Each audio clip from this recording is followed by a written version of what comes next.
நீங்க எல்லாரும் எதிர்பார்ப்பீர்கள்.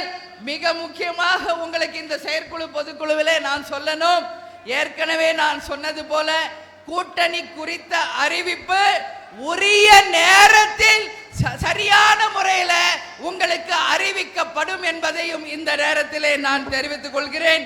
அது மட்டும் இல்லாமல் அனைத்து மாநில மாவட்ட தொகுதி பொறுப்பாளர்கள் பூத் கமிட்டி அமைத்து 234 தொகுதிகளிலுமே மிக சிறப்பாக நம்மளுடைய பணிகளை நாம் செய்ய வேண்டி இருக்கிறது.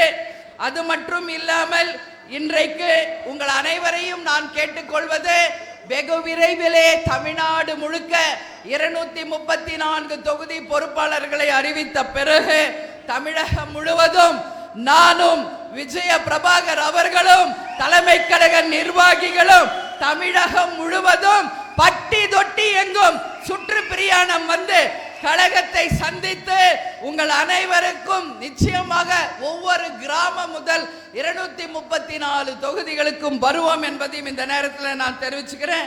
அதே மாதிரி இன்னைக்கு செயற்குழு பொதுக்குழுவில் உங்ககிட்ட கேட்பது, வெகு விரைவில் அனைத்து மாவட்டங்களிலும் நமது கேப்டனுடைய முழு உருவ சிலையை வெகு விரைவில் திறக்க வேண்டும் என்ற ஒரு வேண்டுகோளையும் இந்த நேரத்திலே உங்களுக்கு வைக்கிறோம் என்பதை இந்த நேரத்திலே தெரிவித்துக் கொண்டு, கொடியுடன் சிலையும் அமைத்து தமிழகம் முழுவதும் நமது தலைவருடைய சிலையை அமைக்க வேண்டும் என்கின்ற முக்கிய அறிவிப்புகளை உங்களிடம் நான் அறிவித்து விட்டேன்.